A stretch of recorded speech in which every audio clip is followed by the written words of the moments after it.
Hello everyone. देखिए, आप BSc second semester JNU का एग्जाम दे रहे हैं तो सबसे पहले इस वीडियो की आवश्यकता समझ लीजिए। बीएससी सेकंड सेम जेएनयू जो मैथमेटिक्स स्टूडेंट है और वे स्टूडेंट विशेष तौर पर जिनके पूरे साल पूरे सेमेस्टर में कोई पढ़ाई नहीं हुई है, कुछ नहीं कर पाए, तो आपको वेरी वेरी इंपॉर्टेंट कुछ क्वेश्चन दिए जा रहे हैं, उनको करके चले जाना। आप अच्छे मार्क्स लेके आ जाओगे। बिकॉज आपको पता होगा जेएनयू का रिजल्ट जो होता है वहां पे आपको कई बार हार्ड मार्किंग भी हो जाती है। दैट मीन्स आपको ध्यान रखना है कि कंसेप्ट को अच्छे से पढ़ के जाना है, समझ के जाना है, सोच के जाना है। और क्या पढ़ना है तो देखिए, आपको वेरी वेरी इंपॉर्टेंट पोर्शन है आपके पास यूनिट फर्स्ट का।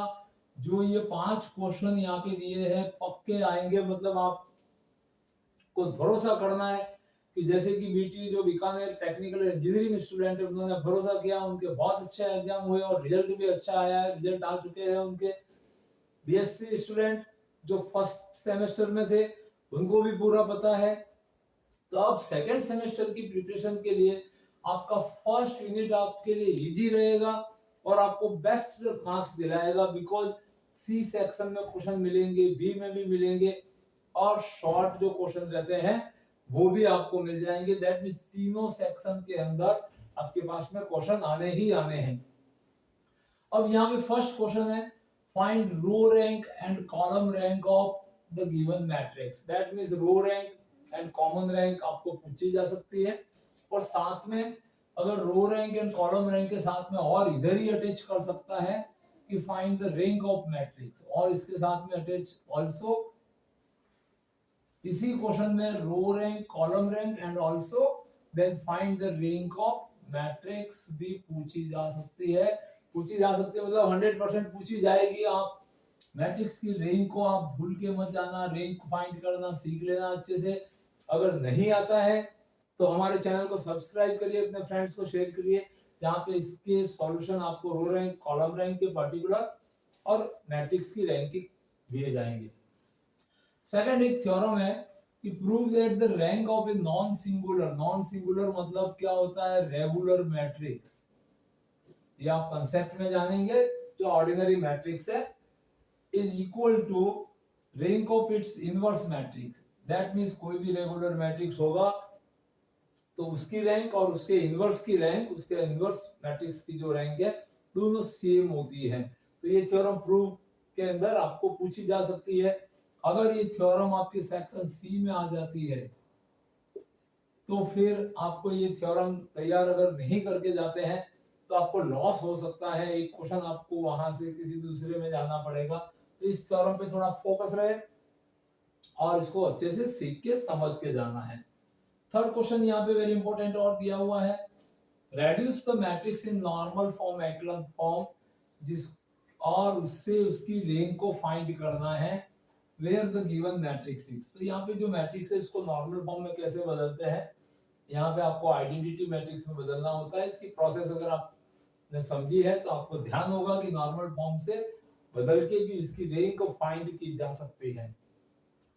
फोर्थ क्वेश्चन है केली हैमिल्टन थ्योरम, इसके ऊपर भी आपका क्वेश्चन आना ही आना है। अब ये क्वेश्चन यहाँ पे डायरेक्ट बाय नेम आया हुआ है या डायरेक्ट कोई कंडीशन भी मेंशन पेपर में हो सकती है। ये सेक्शन बी के अंदर आ सकता है, ये सेक्शन बी को आपको कवर कर सकता है।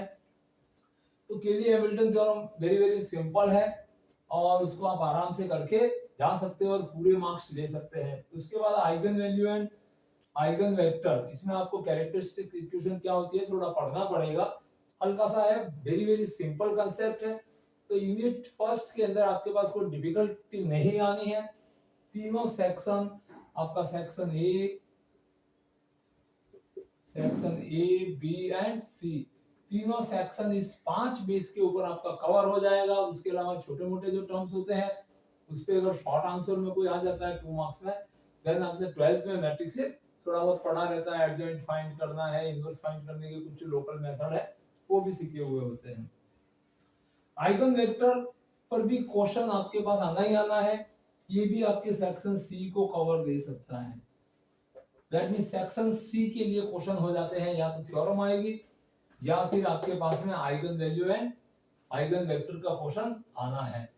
और अगर ये सेक्शन बी में आता है तो फिर सेक्शन सी के लिए आपके पास में रैंक ऑफ मैट्रिक्स रहती है, जिसमें अगर कोई मेथड नहीं, कॉलम और रो रैंक नहीं पूछी हो और डायरेक्ट पूछी हो तो आप नॉर्मल फॉर्म में चेंज करके रैंक फाइंड करना बहुत ही इजी रहता है, वेरी सिंपल है। बट आपको पूछेगा तो सी सेक्शन में row rank and column rank भी पूछेगा and after that rank of matrix भी पूछेगा। तो इस तरह से ये यूनिट फर्स्ट जो है ये आपके लिए संजीवनी का काम करेगा। बहुत बड़ा गैसिंग रहेगा कि ये पांचों टाइप के क्वेश्चन आपको मिलने हैं। उसके आगे आप हो सकता है कि जो एब्स्ट्रैक्ट अलजेब्रा का पार्ट है जिसमें ग्रुप थ्योरी है, सब ग्रुप है, और उसके नेक्स्ट जो वेक्टर स्पीसीज है वो दोनों यूनिट पे आप थोड़े कमजोर पड़ जाओ तो उनमें से आपको थ्योरम करने हैं। कौन से थ्योरम करने हैं वो मैं आपको हमारे वीडियो पे बता दूंगा। उनमें से पक्का आपको 2 थ्योरम मिलेगी। थ्योरम भी आते हैं, क्वेश्चन भी आते हैं। साइक्लिक ग्रुप पे क्वेश्चन आ सकता है, परम्यूटेशन ग्रुप पे क्वेश्चन पक्का रहेगा आपके बी सेक्शन में, याद रखिए। और एक कर्नल के ऊपर, दैट मींस जो कर्नल ऑफ ए ग्रुप के ऊपर भी क्वेश्चन रहता है।